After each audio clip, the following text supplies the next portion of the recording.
نعت مصطفیٰ. اسی وجہ سے قرآن مجید میں جب پڑھیں گے تو آپ کو ملے گا اللہ نے ہر نبی کو جب بھی پکارا نام لے کے پکارا. اگر آدم کو پکارا تو کہا یا آدم اسکن انت وزوجک الجنہ، اے آدم تم اور تمہاری زوجہ جنت میں رہو اور جو چاہو کھاؤ جو چاہو پیو. فلا تقرب هذه الشجرة، مگر اس درخت کے قریب نہ جانا. جناب موسیٰ سے جب بات کی تو کہا یا موسیٰ اقبل ولا تخف انک من الآمنین، اے موسیٰ مت ڈرو آگے بڑھو. یعنی موسیٰ کو پکارا نام لیا، آدم کو پکارا نام لیا. جناب ابراہیم کی باری آئی تو کہا یا ابراہیم عارض عن ھذا، اے ابراہیم اس مسئلے سے ہٹ جاؤ. یعنی ابراہیم کا بھی نام لیا. جب بات آئی جناب داؤد کی تو جناب داؤد کے لیے کہا یا داؤد انا جعلناک خلیفۃ فی الارض، اے داؤد ہم نے تمہیں زمین پر لوگوں کا خلیفہ بنایا ہے. یعنی جناب داؤد کا نام لے کے پکارا.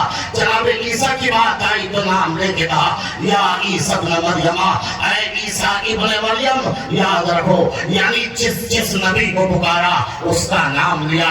لیکن جب ہمارے نبی کی بات آئی تو نام نہیں لیا. کبھی مزمل کہا، کبھی مدثر کہا، کبھی طٰہٰ کہا، کبھی یاسین کہا، کبھی سراج منیر کہا، کبھی ذکر کہا، کبھی عبداللہ کہا، کبھی احمد کہا، کبھی رسول کہا، کبھی یعنی اس کا مطلب یہ ہے یعنی القاب کے ذریعے پکارا، کنایات کے ذریعے پکارا، صفات کے ذریعے پکارا. ہم نے تو طریقہ ایک ہی دیکھا ہے، چھوٹے لوگوں کا نام لیا جاتا ہے، بڑے کا نام نہیں لیا جاتا. اس کا مطلب یہ ہے نگاہ قدرت میں ذات مصطفیٰ سے بڑا تھا ہی کوئی نہیں. اگر کوئی اور ہوتا تو پھر اللہ اس کا بھی اسی طرح سے تقاطب کا انداز اپناتا. اسی وجہ سے سرکار دو عالم کو نام کہیں نہیں دیا، القاب کے ذریعے پکارا. اب ظاہر سی بات ہے جس کی شان اتنی نرالی، جس کا وجود اتنا نرالا، تو جب وہ آیا تو کس شان سے آیا، کیسے آیا؟ نور اول بنایا، خلق اول بنایا، وجود اول بنایا، علم اول بنایا، عقل اول بنایا، فکر اول بنایا، قرآن اول بنایا، کلام اول بنایا، نور اول بنایا. اور بنانے کے بعد ایسے بھیجا کہ کائنات دیکھتی رہ گئی. وہ بات جو کبھی نہ ہوئی تھی، آتش کا جو فارس کا آتش کدا تھا، جو برسوں سے روشن تھا، وہ فوراً خاموش ہو گیا. اس لیے کہ حق آیا ہے، باطل کو مٹنا تھا. قرآن نے آواز دی جاء الحق زهق الباطل ان الباطل کان زهوقا. حق آیا باطل مٹ گیا. باطل کا تو کام ہی مٹنا تھا. جیسے ہی آیا وہ تو دریائے ساوا جو ہے خشک ہو گیا، جو صدیوں سے بہ رہا تھا لیکن فوراً خشک ہو گیا. یعنی کہنے کا مطلب یہ ہے معجزات دکھائے. سوچئے جس کی آمد پر خدا کو ناز ہو، جس نے کی آمد پر جو ہے معجزے ہو، اس کا وجود کیسا ہوگا. اسی وجہ سے قرآن نے کہا جس نے اس رسول کی اطاعت کی اس نے اللہ کی اطاعت کی، جس نے رسول کی اطاعت کی اس نے اللہ سے اللہ کی اطاعت کی، جس نے رسول کا کہنا مانا اس نے رسول اللہ کا کہنا مانا. اب ظاہر سی بات ہے ایسے ماحول میں نبی آئے تو اطاعت بھی تھی، اتباع بھی تھی. آئے تو کیسے آئے؟ 40 برس خاموش رہے، کچھ نہ کہا نماز پڑھو، نہ کہا روزہ رکھو، نہ کہا اخلاق دکھاؤ، نہیں، بلکہ خاموش زندگی 40 برس اس طرح سے گزاری. یا جملوں کو بدل کر یوں کہا جائے اللہ کی طرف سے حکم تھا اے میرے حبیب پہلے انہیں قرآن بن کے دکھانا، بعد میں ان کو قرآن پڑھ کے سنانا. یعنی نبی نے 40 برس اپنی زندگی کو قرآن کے سانچے میں اس طرح سے ڈالا کہ جو انسان اپنے باپ پہ بھروسہ نہیں کرتا تھا، جو انسان اپنے بھائی پہ بھروسہ نہیں کرتا تھا، جو نبی کا کلمہ نہیں پڑھتا تھا، وہ نبی کو صادق بھی کہتا تھا، امین بھی کہتا تھا. اور رسول کے کردار کا ایسا کلمہ مانا، ایسا کلمہ پڑھا کہ لوگوں کا بھروسہ اس آمنہ کے لال پہ ایسا ہوا کہ کلمہ تو کسی کا پڑھا مگر کردار نبی کا مانا، کلمہ تو کسی کا پڑھا، اخلاق نبی کا مانا، اور قدرت کو بھی یہ کہنا پڑا انکا لعلی خلق عظیم، آپ تو اخلاق کے بہترین رتبے پر فائز ہے۔ اس کا مطلب یہ ہے سیرت کا پہلا درس یہ ہے ہمیں اخلاق رسول اپنانا چاہیے۔ جس دن ہم اخلاق رسول کو اپنائیں گے اس دن ہمیں زبان سے کچھ کہنے کی ضرورت نہیں ہے، پھر ہمارا کردار بتائے گا اسلام کیا ہے، دین کیا ہے، شریعت کیا ہے۔ یہی سیرت کا پیغام ہے۔ اور نبی نے کیسا پیغام دیا، یہ خاموش تبلیغ تھی، سائلنٹ تبلیغ تھی۔ نبی نے خاموشی سے پیغام دیا۔ کیسا پیغام دیا کہ خون کا پیاسا بھی سادی کہنے پہ مجبور ہوا، اور لوگوں نے نبی کی بات کو نہ ماننے کی وجہ اور نبی کی بات کو نہ ماننے کا ایک طریقہ نکالا، نبی کو جادوگر کہنا شروع کر دیا۔ مگر جادو یہ کوئی ویسا جادو نہیں تھا، یہ کردار کا جادو تھا، یہ اخلاق کا جادو تھا، یہ رفتار کا جادو تھا، یہ کردار کا جادو تھا، یہ گفتار کا جادو تھا، یہ عمل کا جادو تھا، یہ نبی کی سیرت کا جادو تھا۔ اس طرح سے چلا کہ تیزر آیا تو ابو ذر بن گیا، سلمان آیا تو مسلمان بن گیا، مسلمان آیا تو کل ایمان بن گیا، کل ایمان آیا تو صاحب ایمان بن گیا۔ یعنی نبی چینج کرتے چلے گئے۔ اس طرح چینج کیا کہ اگر ہاتھوں پہ سنگریزے آئے تو کلمہ پڑھتے رہے، اگر نبی گزر گئے درختوں کے سامنے تو ذرا سلام کرنے پہ سجدہ کرنے پہ مجبور ہو گئے۔ یہ نبی کا کردار تھا، یہ نبی کا اخلاق تھا۔ اسی طرح سے جب نبی کو یہ جادوگر مشہور کیا تو روایت یہی کہتی ہے ایک یہودیہ تھی جو اپنا ایک بوجھ جو ہے اپنے کاندھے پہ اٹھانا چاہتی تھی، مگر اس یہودیہ سے بوجھ نہیں اٹھتا تھا۔ یہ نبی عالم شباب میں تھے، جوانی کی حالت میں تھے۔ نبی نے دیکھا اس خاتون سے بوجھ نہیں اٹھتا، آگے بڑھے، اس کا بوجھ اٹھایا۔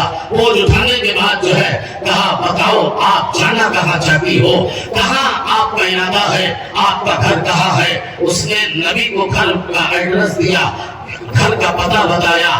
نبی نے اس کا بوجھ لیا اور اس کے گھر پر لے جا کے رکھ دیا۔ جب نبی نے اس کا یہ کام کیا اور سرکار جانے لگے تو اس خاتون، یہودیہ خاتون نے کہا تو نے میرے اوپر احسان کیا، میں بھی تیرے اوپر احسان کرنا چاہتی ہوں۔ نبی نے کہا کون سا احسان؟ فلاں مکے کے فلاں محلے میں جوان رہتا ہے تو اس کے پاس نہ جانا، اس لیے کہ وہ بہت بڑا جادوگر ہے۔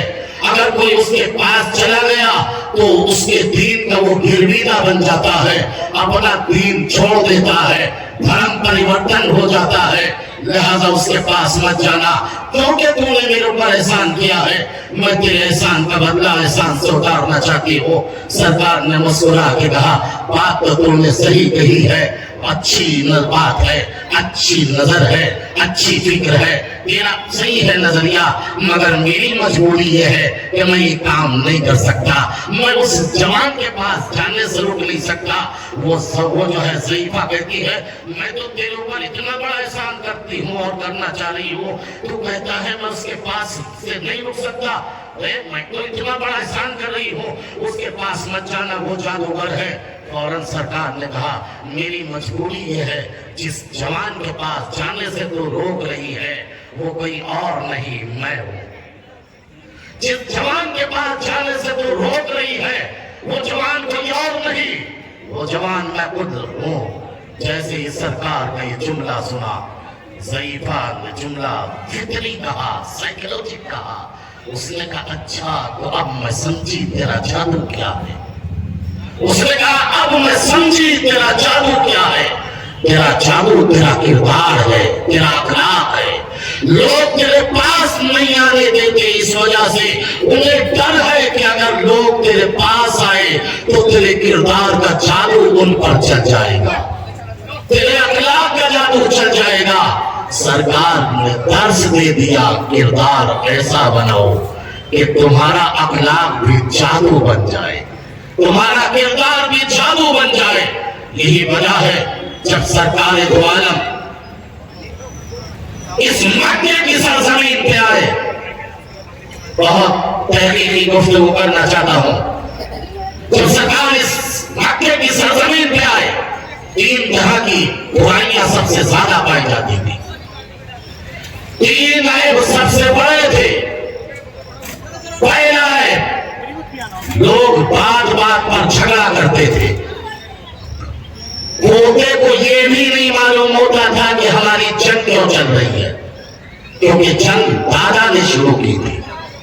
सिर्फ इस बात पे जंग होती थी कि पहले उसके मुंह ने पानी क्यों पिया। छोटी छोटी बातों पे जंग होती थी। दूसरी बुराई माशरे में मक्के की ये थी कि वो अल्लाह को छोड़कर 360 बुतों का सजदा करते थे, यानी बुत परस्ती उरूज पे थी।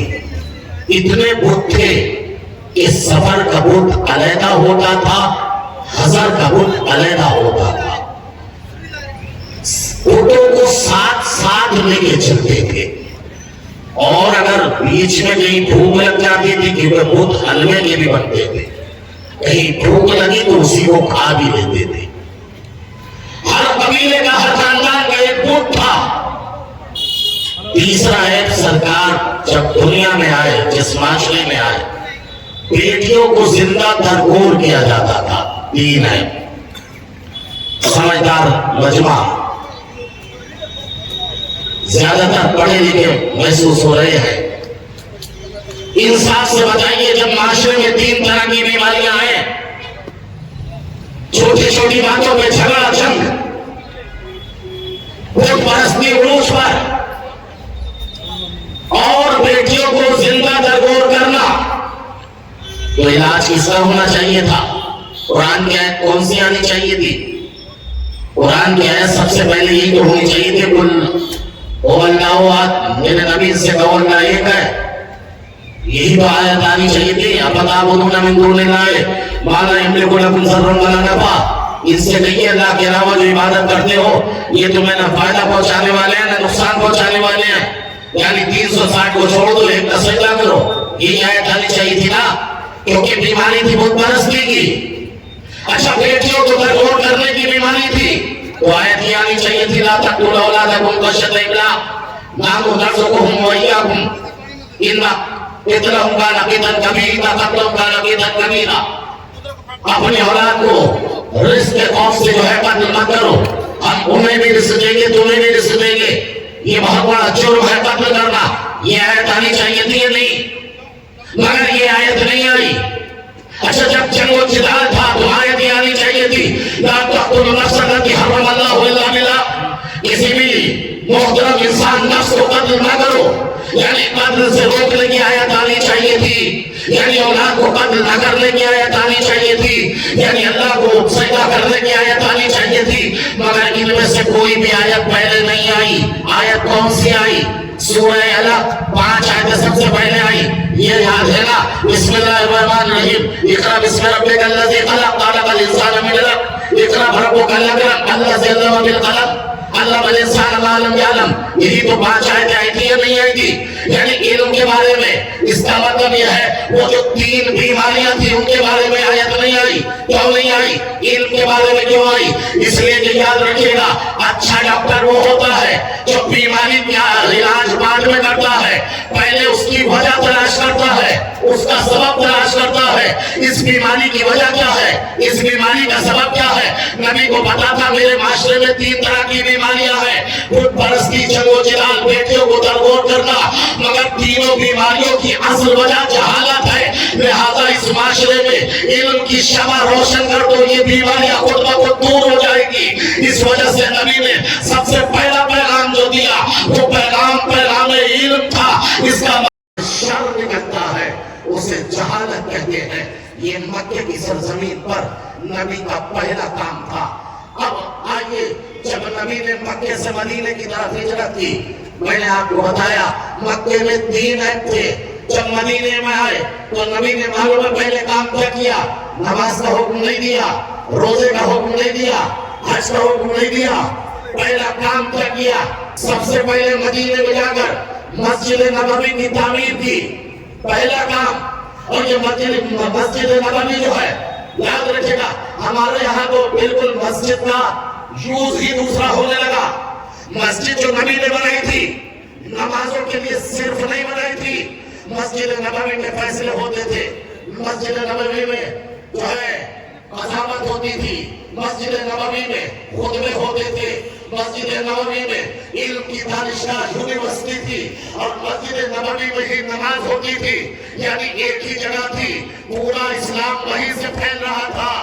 जंग की प्लानिंग भी वहीं से थी, सुलह की प्लानिंग भी वहीं से थी। पहला काम नबी ने क्या किया? मस्जिद नबवी की तामीर।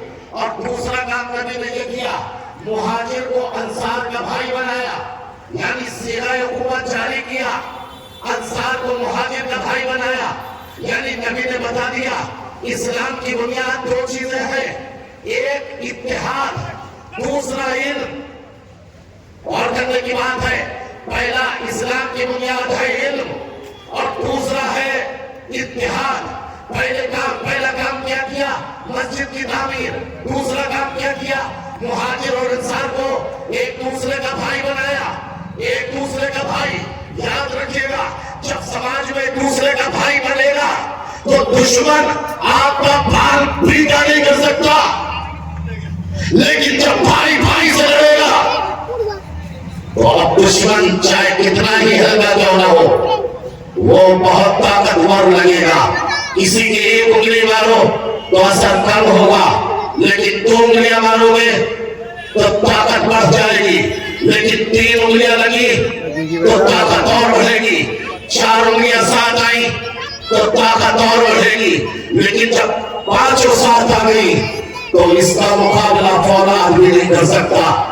मैं क्या कह रहा हूं, और फरमाया सरकार ने पहला काम ये किया कि सीगा हुकूमत जारी किया, यानी एक दूसरे का भाई बनाया और साथ साथ ऐलान भी किया इन्नमल मोमिनून इख्वा, मोमिन आपस में भाई भाई हैं। जिस दिन ये समझ गए उस दिन इस्लाम जो है दीन गालिब होगा, इस्लाम का गलबा होगा, जिसका आप कुरान में दिखाया। दुश्मन समझ चुका है, दुश्मन जान चुका है, इसी वजह से दुश्मन ने पहला काम ये किया कि इस्लाम को फिरकों में बांट दिया। किसी को देवबंदी कहा, किसी को बरेलवी कहा, किसी को शिया कहा, किसी को सुन्नी कहा, किसी को वहाबी कहा, और सुन्नी देवबंदी को काफिर कहना शुरू किया, देवबंदी सुन्नी को काफिर कहना शुरू किया, शिया ने सुन्नी को कहा, सुन्नी ने शिया को कहा। समझ में नहीं आता मुसलमान कौन है।